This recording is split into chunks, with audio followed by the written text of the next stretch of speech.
Hello guys, and welcome back to another Divinity Original Sin video. This is the advanced guide for building a summoner inside of a physical party, a 4-man party of that. Should be really fun.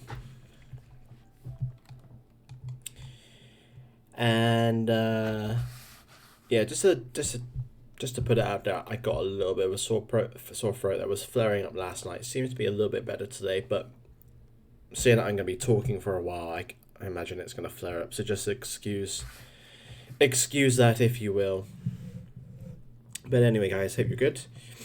Let's get straight into the build itself. So most common question is, what race should I be playing if I'm playing a summoner inside of a physical party? I think there is a good number of candidates for the role. Humans make okay summoners because of the encourage, and when you have totems of the necromancer, you cast the necromancer, cast the encourage, and all your totems get slight damage increase. That's one way I like to use the encourage really effectively. But I don't think human makes the best one now. I think physical focus, probably elves. Elves for me make the best summoner because flesh sacrifice, when you get elemental affinity, there's natural synergy being blood. So it's just going to reduce the cost of your blood spells, and obviously it gives you 1 AP as well. Everybody loves extra AP. So I would personally pick an elf. You can go Sibyl, you can go a custom elf. So I guess really what it comes down to is first and foremost, you need to discover the kind of party that you're going to be doing, the number of classes of whatever, etc. So as you can see here, I personally run Ranger, Necromancer, Summoner, and the two-handed Warrior. Elves make the best Necromancers, so I would put an elf as a Necromancer as a priority. So in my case, I have Sibyl, so I would use a custom elf as my summoner. Thane makes a perfectly good summoner, just simply because Time Warp is just so powerful. It just fits with everything. So Thane is an option.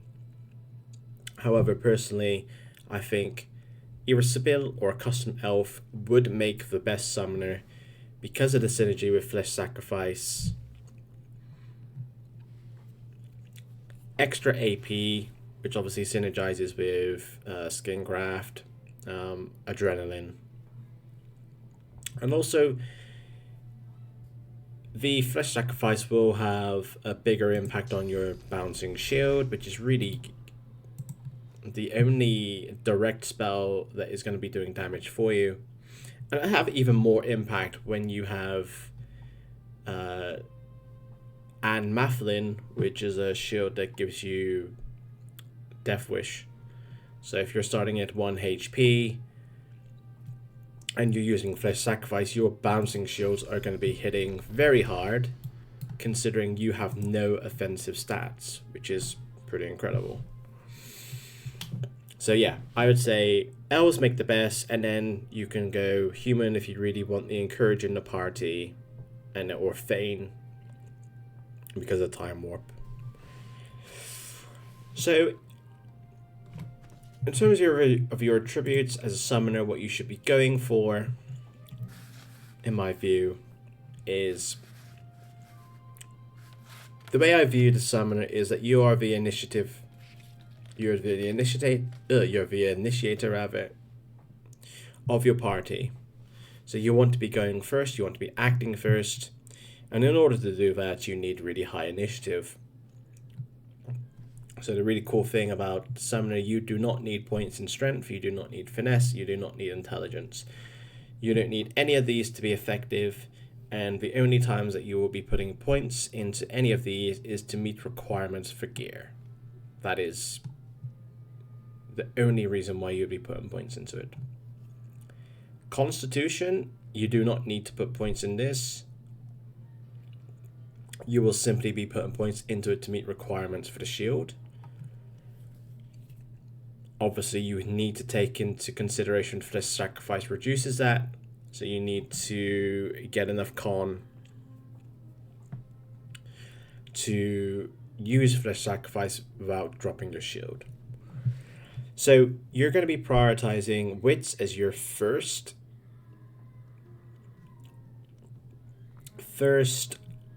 attributes, and you're going to be putting points into memory. There is a rule of thumb with memory, you keep it as trim as possible, but summoners are very different. They don't need for stats for damage, they only need it for initiative. So really what you should be trying to aim to do is get your initiative to the appropriate state where you're always going first, and then you get to spare the points into memory from there on out. And then obviously, like I said, if you need to put the odd points here and there to meet gear requirements. But as long as you hit the initiative threshold to go first, you don't need to worry any more about wits. You can then have more spells because you're gonna have more memory. And yeah, so that pretty much covers these stats. The critical chance doesn't matter. Dodge isn't really a big thing. You shouldn't really be getting attacked anyway. But the main thing here is the initiative, and then you just kind of play around that. So at this time in the game, I think the final boss has 68 initiative. So we've got 60. Peace of Mind gives me another 9. That gives us 69. So we are going to go first in every single fight that isn't scripted. So as you can see, we got the exact right amount of wits that we need, and then as many points into memory as I want. I can put more points in if I wanted to, it really doesn't matter. And then the rest is just to meet the gear requirements. So happy days. In terms of the school skills, you're going to be looking for maxing your summoning. Summoning increases your totem damage, it increases your pet damage. So this will be pretty much a priority for you to maximize first. And because you're heavily involved in utilization, you're going to be putting more points in these other skills than you would anything else because you need to meet those requirements. Obviously things change throughout the game, but that is a general rule. Max your summoning, meet the requirements of other skills, and then you could probably start putting points into warfare afterwards. The likes of leadership and perseverance retribution is largely useless. I used to think leadership was a good alternative after you've maximized your summoning and you've got all your other points together. But if you're playing efficiently, you do not need anything defensive in this game because the target should be is doing as much damage as possible, denying the enemies from acting. If they can't act, they can't do any damage to you, and that would render any defenses pointless. So the second alternative would be warfare for me, and that would be because you can increase the damage of your teleportation, and more importantly, it gives your bouncing shield some more damage.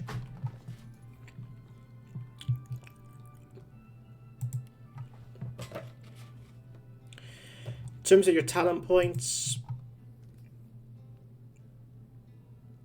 you're best off starting the game off with Glass Cannon. Glass Cannon gives you 6 AP. Now it does say you're not protected from statuses from magical and physical armor. This isn't really a big issue as long as you're positioning correctly and you're crowd controlling really well. that the negatives from this won't impact you. If they can't hit you, the negatives are not seen. So I would take glass cannon as a first choice. And then it really depends. The pawn, elemental affinity, and water rush are all very useful. I personally would be looking at and considering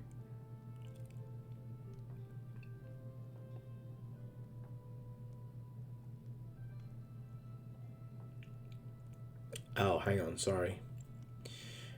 Depends at the stage in the game you're at. You're going to be chopping and changing these talents. So the first one is going to be glass cannon. At level 3, you should be taking torturer. Reason being, you're going to have worm tremor at level 4.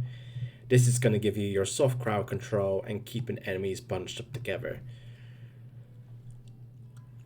Having torture allows the entangle to go through without needing to pierce the magic armor, so it's really solid crowd control.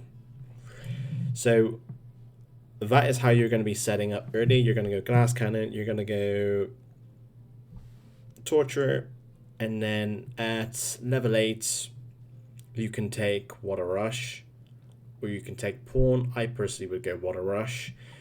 Reason being, it gives you 1 AP to do whatever you want. If you do need to move, then you can move. If you don't need to move, great, you've got an extra 1 AP to play with. It does require you to be below 50% health, but like I said, as long as you're not getting hits, it doesn't matter. And I would put the water rush over the pawn, because like I said, you can choose what to do with that 1 AP. With the pawn, it's always got to be used for movement. So at level 8, I would be looking at glass cannon, torture, plus water rush.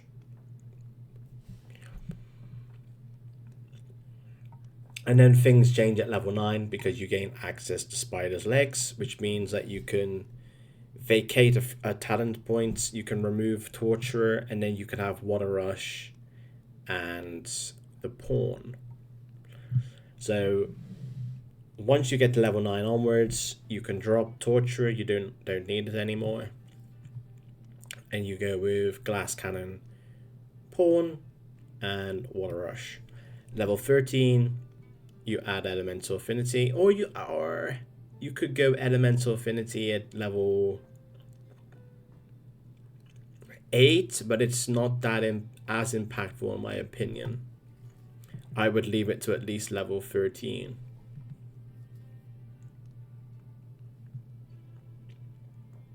Actually, no. I would go glass cannon, water rush, and elemental affinity. I wouldn't take pawn. I wouldn't take pawn. Reason for this, again, elemental affinity. Elemental affinity would work with, at the time, Raining Blood, Death Wish, and teleportation.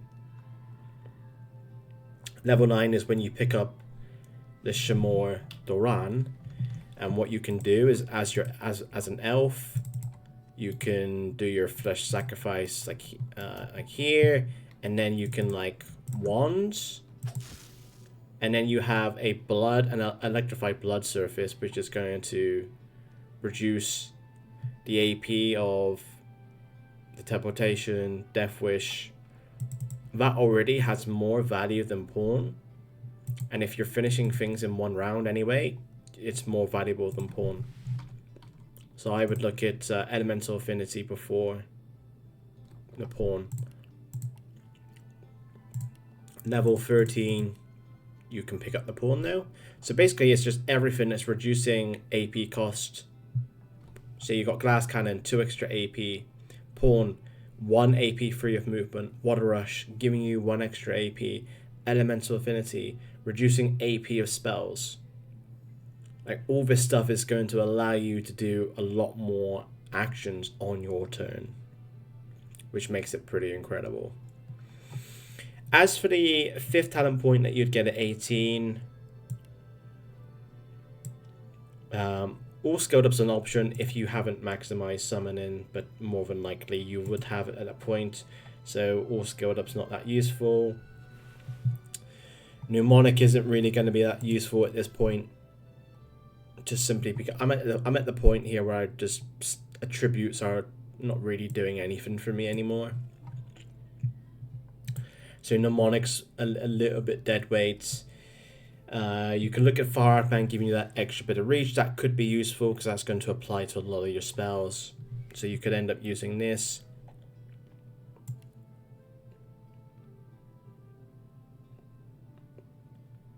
I mean, there is things that I am overlooking here purposefully.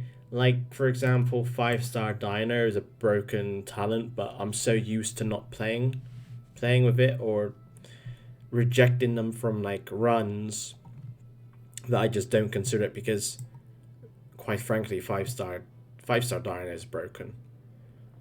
But if you want to use those utility talents, I would say go for it, but for me personally, I don't even consider them a choice, just so you guys know.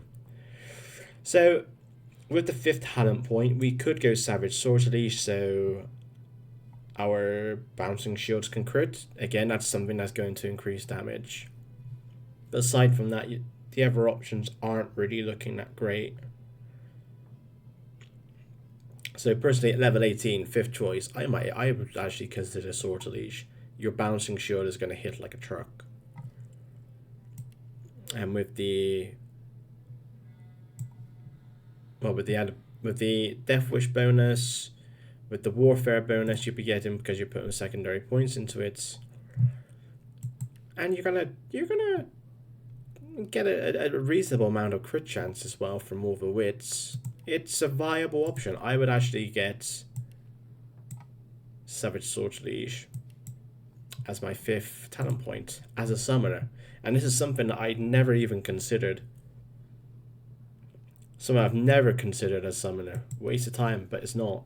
It's actually a very good option at this point in the game when everything else becomes redundant and the whole game is about getting more damage. So that's what I would look at in terms of talents. In terms of your skills, though, it's going to depend at what point in the game you are at.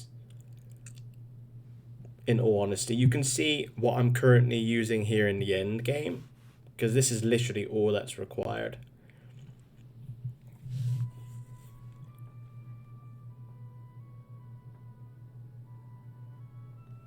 We have all the infusions for the incarnates. They're staples, part of the build. You have the bloated corpse and you have your incarnate. You will be using the Bone Widow as well at times, but more often than not, if the fights are short, you will not need the Bone Widow for the most part.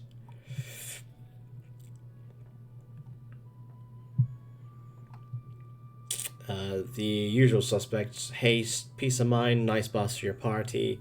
You got teleportation and never swap to manipulate the enemy's position. Skin graft to enable you to do all that over and over again. Adrenaline, part of every single build. Absolutely love it. Cloak and dagger, I'd say this is optional. You have like one, you only need like one jump, which you're free to use. Not absolutely necessary over time though, to be honest, but again, like, as long as you don't need the initiative, why not go for extra spells? It doesn't hurt.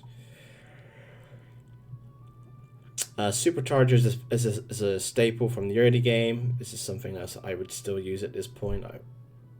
And then you got like the likes of Death Wish, Totems of the Necromancer, Apotheosis, which is all late game stuff, all necessary at this stage in the game. Whether you need Raining Blood as an elf is another thing. I think for a period of time you will want it, particularly mid-game when you don't have Bloodstorm on your Necromancer. You can use the Raining Blood to support your Necromancer in order to get Grasp of the Staff down. That's the thinking behind it.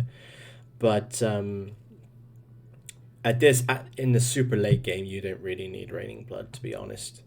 You have your Flesh Sacrifice, and Bloodstorm puts blood at the feet of enemies anyway for your Necromancer, so you don't really need Raining Blood per se. So, and then there's other things that I don't currently have on the bar itself. Things that I've used during the game. You can use Enrage on your Incarnates. I never bothered though.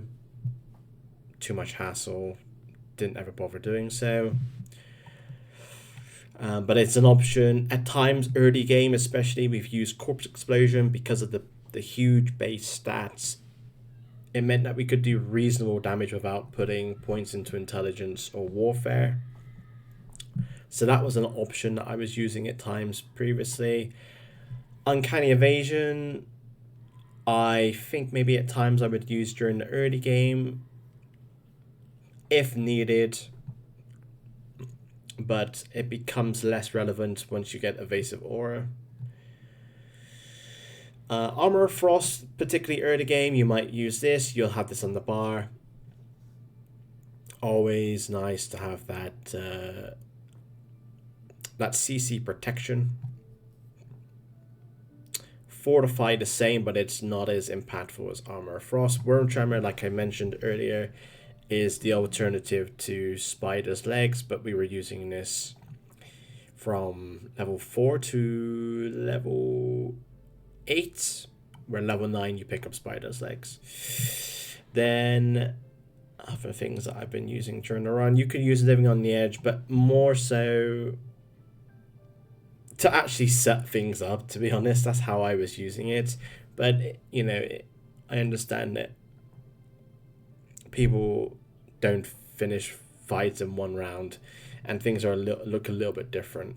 So, you know, this is a perfectly good pickup and can be used part of the build very nicely. And again, it synergizes really well with the Elemental Affinity, reducing the AP cost.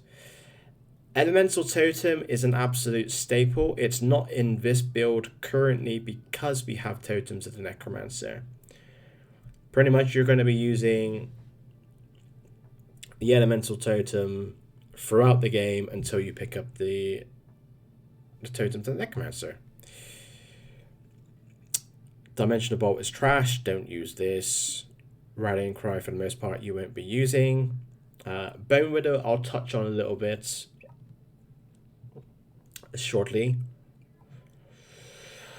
Soulmate can use this mid-game, but I just found that I wasn't ever really using it. Again, I understand that some people do need this sort of stuff, and it is perfectly viable to be using mid-game when maybe you don't need such high initiative. You can always bring back a lot of the spells that that's available to you. But yeah. So how I would use the skills. So for the physical summoner, you have 3 options. Let's just remove that a second. We have 3 options as to what we want as our summon. You can pick the Incarnate, you can go with the Bone Widow, or you can go with the Bloated Corpse. Now, I'm just going to go over what their purpose is and how you should be using them.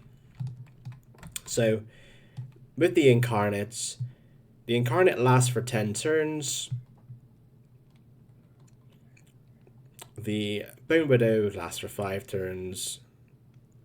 And the raised bloated corpse, I think, lasts for 10 turns, but you need a corpse in order to raise.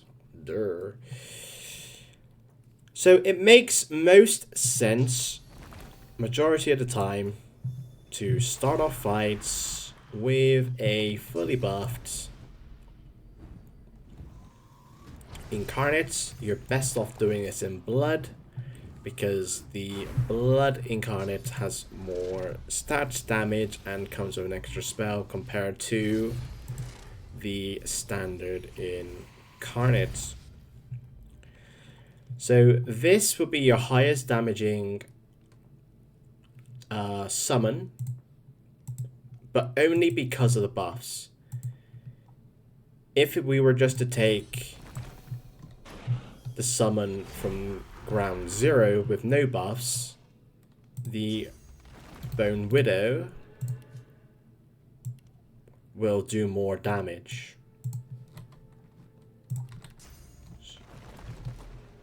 Is there a reason why I can't cast this? Okay. Needs a little bit more space, apparently.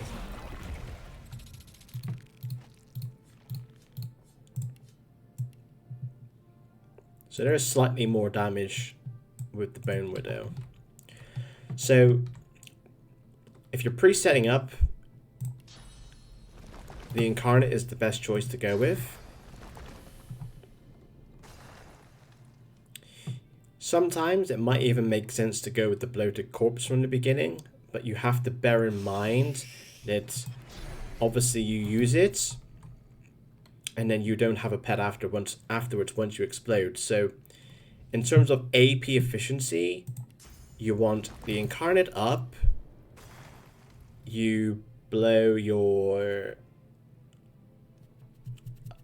Mosquito Swarm and your range attack, and then you can switch to an alternative summon. So for example, you summon your summon, buff him up, use your 2 spells, and then after you can go with a Bloated Corpse instead, do a massive AoE, and this is really going to increase your DPS by doing things this way. Now, you're going to approach this way if you don't mind your summon being at the bottom of the order list, the initiative order, right? But there's going to be times where you might want a summon to act immediately. Now, your AP is very, very scarce for the most part. So in order to like teleport your enemies, etc., and fully buff an Incarnate, it's not going to happen. Now this is where the beauty of the Bone Widow comes in. Now if you have Elemental Affinity, it's even better. Let's put some blood down on the ground. We're ruining this guy's poor place. Sorry, bro. Anyway. All of a sudden, we have a Bone Widow that is only going to cost us 1 AP. Now, like I've already compared, the Bone Widow is as strong as a Barebone Incarnate, but at a fraction of the cost. The Incarnate fully buffed would cost, what, 2 AP, 3, 4, 5, 6. That's basically your entire AP pool. You can keep DPS up by just putting out a Bone Widow for 1 AP. Hence why I also like going Elemental Affinity, because it works with Widow, works with the Necromancer totems, Raining Blood, Death Wish, Living on the Edge, Teleport, works with so many things. So basically what you need to do is you need to weigh up what you need to do in terms of the fight. Do I want my Incarnate acting first, or do I not really mind? Do I have the AP to achieve everything that I need to do in this turn? So I'm pretty sure you can go with the Bone Widow, you can do your teleport, you can do your never swaps, you can do your spider's legs, you can do a few buffs, maybe even throw a bouncing shield, do your necromancer totem with the necromancer, Skin graft, I'm sure you're going to be able to do all these things and still put a summon out at the same time, who is going to get to act immediately because you've summoned them in the combat. So there's pros and cons, right? So the Incarnate you can pre-buff and have really powerful at the beginning, but he's not going to necessarily act instantly. If you need to do other things utility-wise, you can still get a cheap summon with the Bone Widow as well. So you need to weigh up the options of what you're going to need to do, and then just act accordingly. But if your fights are ending like within a round, most of the time you're not going to need the Bone Widow, because the Incarnate and the Bloated Corpse tends to suffice. So there's that. So yeah. So typically Incarnate, you're fully buffed. You do your 2 range attacks, or if you're at the point in the game where you have the Cursed Blood Infusion. If you have the Cursed Blood Infusion, you can go again Mosquito Swarm plus Grasp of the Starved, and then you can switch to a Bloated Corpse to keep the DPS really, really high. So the mistake I know people make is they will put the Incarnate out, they'll do their 2 attacks, and then they will just continue to persist with the Incarnate. Whereas what they should be doing is they should be doing the Incarnate, fling as much DPS out as much as possible, switching to the Bloated Corpse with the Supercharger, doing massive AoE damage, and then obviously you can then switch to the Bone Widow as another alternative, because it's a really cheap AP summon. So you can potentially do your Incarnate, output heavy damage, switch to the Bloated Corpse, output massive AoE damage, and then to keep your DPS up, you can then go to the Bone Widow, who can do some reasonable damage. It's nothing fantastic, but it's okay because you're keeping up your DPS from switching summons. So that is how you need to approach using your summons in the game. You are a utility, but you are still required to do damage as well. And with all your ways of reducing AP, you're going to have a lot to do and have a lot of fun doing it. So that covers the summons that you will be using and entertaining. The Cursed Blood Infusion comes from the gift bag, so I would recommend turning it on at some point, maybe like once you can access source or additional source points, so you can actually use Cursed Blood. Nothing really more to say about the Cursed Blood. Worth using, obviously. It grants Grasp of the Starved, which is a high damage spell, big AoE, which is a real huge buff to the Incarnate. Without it, for a period of time, I would say summoners kind of drop off in terms of the damage, but with the Cursed Blood Infusion, and if you're using it alongside the other summons, you can keep your DPS pretty good. Supercharger. So some tips and tricks with the Supercharger are, it's really good to use pre-combat, but you have to be really quick in how you use it, because once it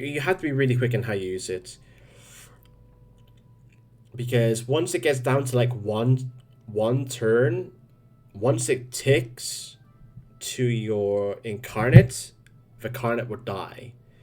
So there is a way to work around this, and this is what you should be doing. So using Supercharger pre-combat, allowing Supercharger to come off cooldown. So your pet has the buff Supercharger, but you can cast Supercharger again. That is the situation that you want to be getting into. Now, this is because if you cast Supercharger on the Incarnate again, if it already has it, it's going to, how do I say it? Double the buff. Like, it stacks. There you go. It stacks. And also, once you've refreshed the buff, it's not going to kill the summon. So you can get some very, very high damage in that turn. Though I think for the most time, you know, it's really, really, really good to be using with the Bloated Corpse. Again, especially early game, for the most part, the Bloated Corpse is going to be doing more damage than the Incarnates. Believe it or not, it is going to be doing more damage. So really what I like to do is I like to save the Supercharger for the Bloated Corpse because it's more efficient, it's better damage. But other little things, other basic things is, you know, you could, if you need to extend your damage a little bit further, Totem, Supercharger, get the kill, by all means do things like this. So yeah, so really it's really good with the Bloated Corpse, and it also works really well with the Cursed Blood Infusion when you're using Grasp at the start as well. So really, really good options. Totems of the Necromancer and the Elemental Totems I'm going to talk about together. So like I said, you're going to be using the Elemental Totems up to the point until you get the Necromancer Totems. Elemental Totems are severely undervalued and underused in this game. And again, I at some point really didn't understand the true value until I did. So let's bring you up over here. So with the totems, they provide a little bit of damage. The damage isn't great. It does provide damage over time. It does provide a distraction for your opponents, but they're all just very, very minor things. But the greatest things about the totems, in my opinion, is the fact that you can use them for never swap. You can use them for never swapping. So you can get enemies together, which is overall going to increase your party's damage because you're hitting more enemies. So that's one alternative. But the best thing about them is their tiny little HP pool, which makes them extremely vulnerable. Now you're thinking, what? They're vulnerable. They're easy to kill from my enemies. Yeah, but they're really easy for you to kill as well. And if you're packing a party with three executioners, that is a lot of kill potential you're giving your party. So, utility for never swaps, utility for executions. You can even like get 1 or 2 up before the combat, depending on what you're prioritizing. Then you've got maybe something to never swap, maybe something to kill, maybe something to kill again. You're extending your turn and you're working as a party to give them more AP to do more damage. That is what elemental totems are so good for, and that's why I rank them so highly. And then again, it's another reason why I enjoy the summoners. So you get to a point where you pick up the totems of the Necromancer, which are a severe upgrade on the elemental totems. Like I said, if you have elemental affinity, this only ends up costing you 1 AP. Just think of the amount of things you're going to be able to get done in your turn. It's absolutely insane. Absolutely insane. So the good thing about the Totems of Necromancer is that it provides a totem next to every single enemy or corpse in the area. So it can be really good and it can be really underwhelming. But like I've already touched on, the utility it already provides. They're going to be next to enemies, and Never Swap's going to be really good option for them. But again, if you're up against 5 enemies, that is 5 totems.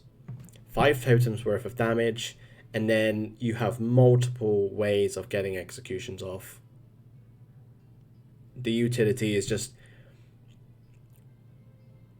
increased greatly with this spell. So even though some people hate on it, I really like it. So you're getting damage from it, you're getting options for Never Swap, you're getting options for executions. Perfect.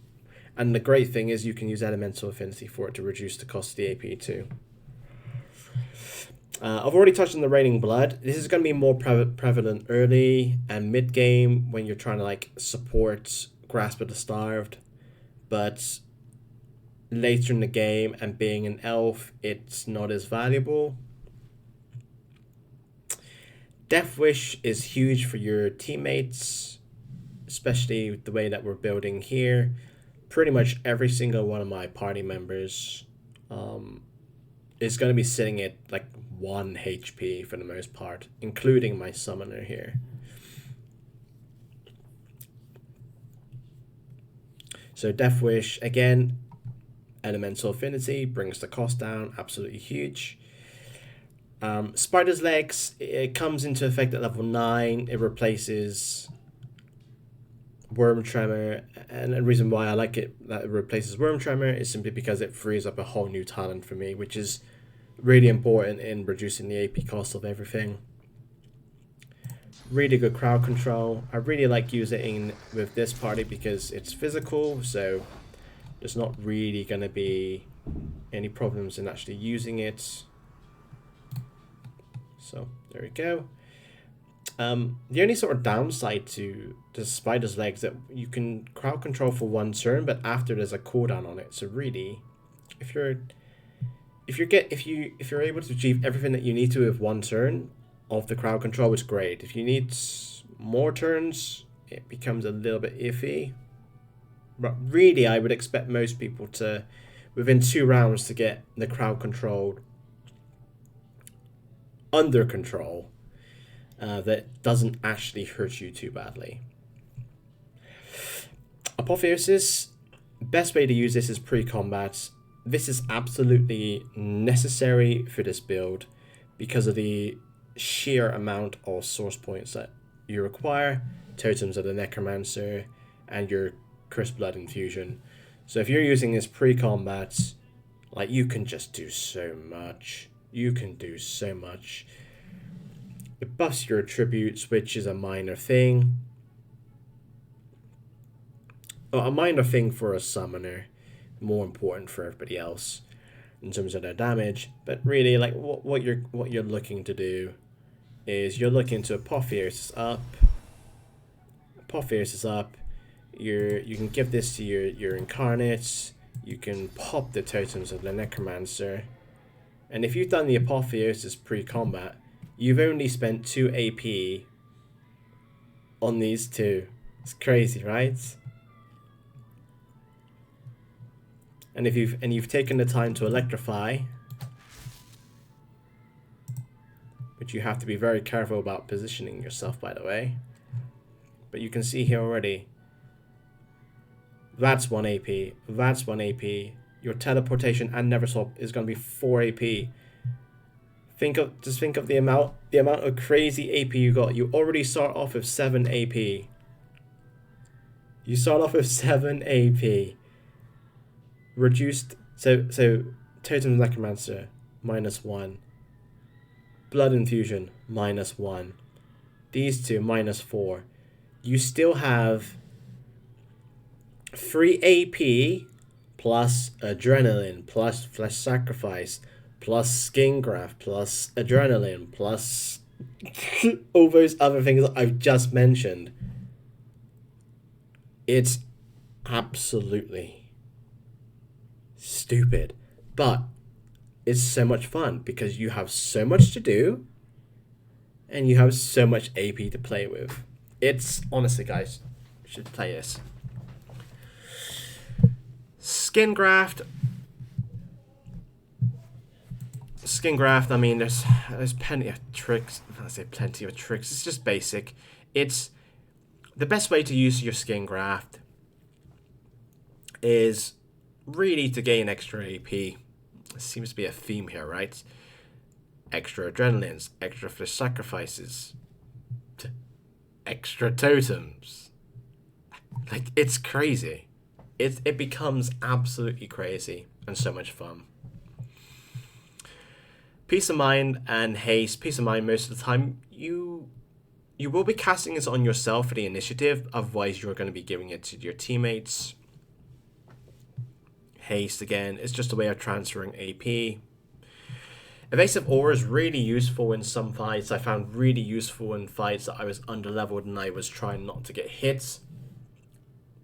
The best way to use the Evasive Aura is to use it here with the Summoner. You cast it on the first turn. Again, best way to use it. On this surface, reduce down to 1 AP. And you cast your Evasive Aura. The turn continues and it comes back around to you, and what you do is you delay. You delay. So basically what you have done is you've had 2 entire rounds of the Evasive Aura being persistent, because you've used it at the very beginning of round 1. You've delayed your round 2, so you're right at the end. You've essentially had 2 rounds of Evasive Aura up, which is again why I really love it as the summoner, because you can set things up in that way. Never swap.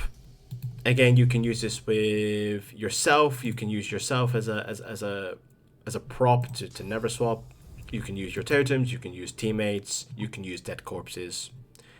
Teleportation. Again, both of these 2 skills you're kind of using to line up your enemies to create nice big blobs of enemies together so you can AoE even more down. That is the idea between bunching them all up, crowd controlling them all together with the spider legs, and so on and so forth. Bouncing shield, like I touched on, it's not really that useful until you get Death Wish. You're not really going to be putting points into warfare, so it's not really going to be doing that much damage, and early to mid game you've got other priorities to be doing first than using Bouncing Shield. But at this point in the game where you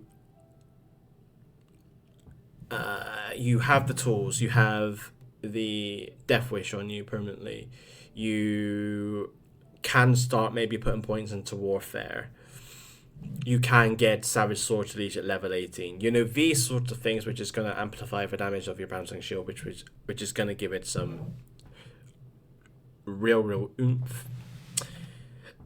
Deflective Barrier, something that I've not really used very often. It's a good offensive defensive move, but it is just part of it's part of some gear here that I currently have.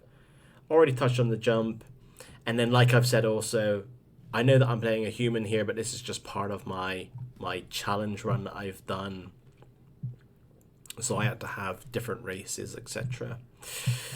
But yeah, here you would have your custom elf. You would have Dome of Protection, which is again very solid defensive spell, and then you have your Flesh Sacrifice as well, and we've already touched on that.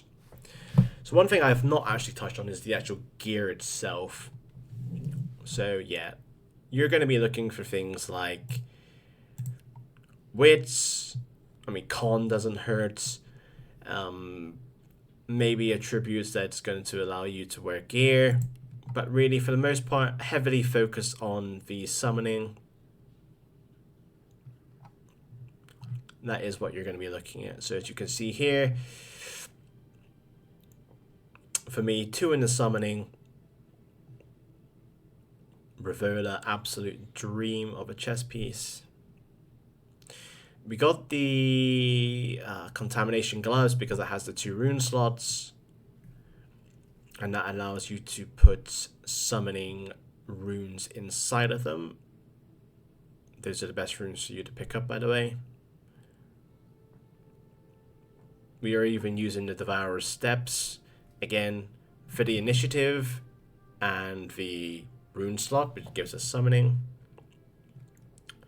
Still carrying the Doran weapon gives us the extra wits. And this is the shield that really kind of makes the whole bouncing shield really viable to really, really, really high armor. It doesn't matter too much, but the stats on it is really nice. Again, initiative on it, polymorph is going to be useful to you, but the Death Wish, that's the main thing really. Again, another rune slot. We've gone with these again for the initiative rings. And we're still packing the evasive aura at this time, just simply because I didn't put any points into Huntsman. So as you can see, 2 arrow forge for the maneuvering skills.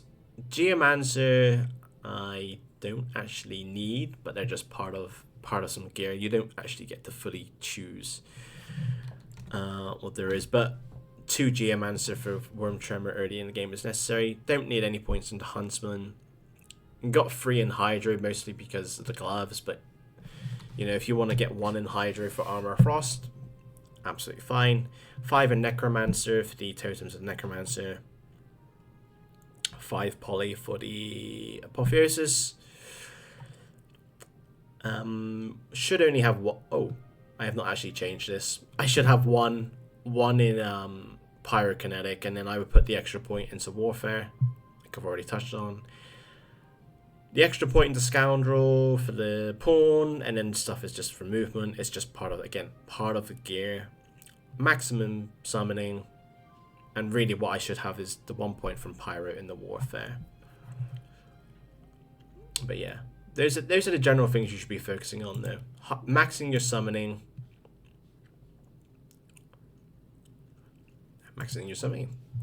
So this is what it looks like at the end game build, and this is one other little thing that I kind of want to touch on.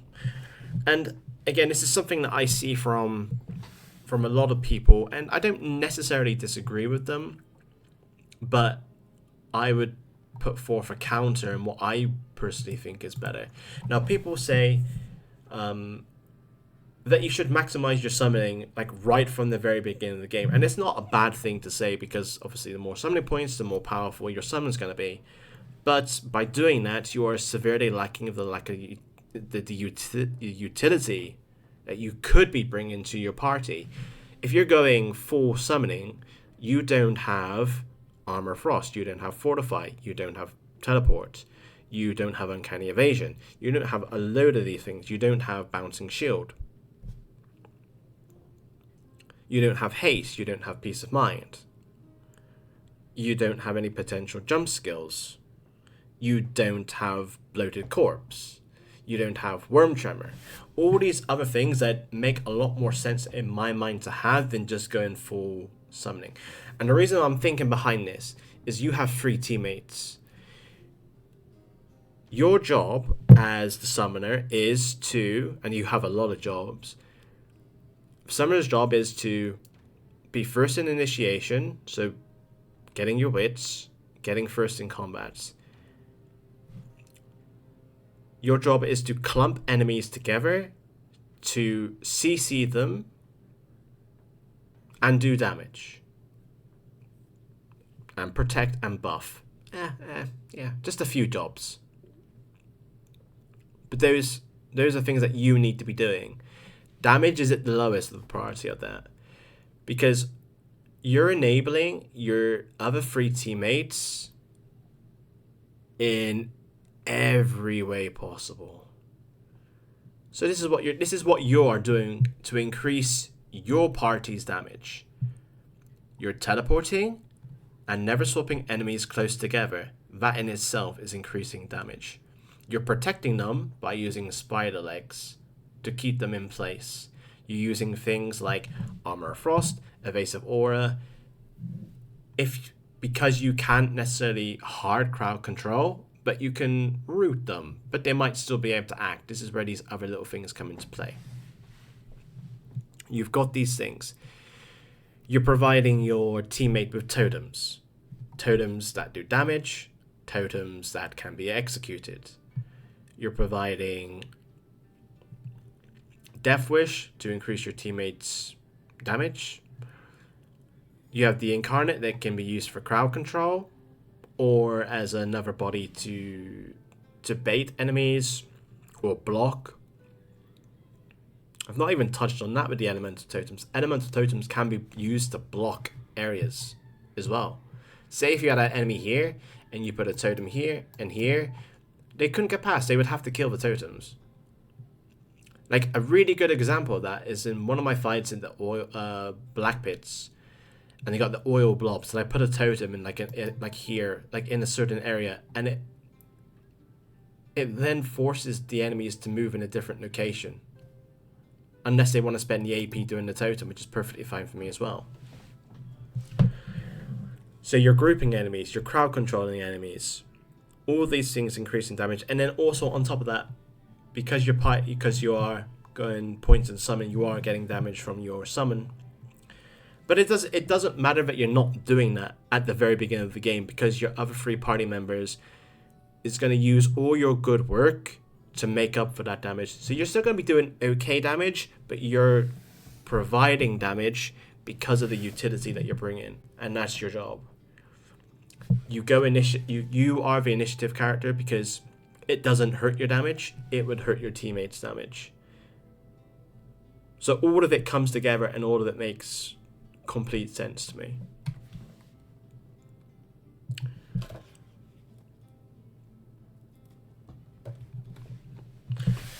So my throat is needing a break. So I think I will leave the video there, guys. As usual, thank you so much for taking the time to watch. Hope this was useful to you. And I will have some more guides, etc. out in the future. Until then, see you later.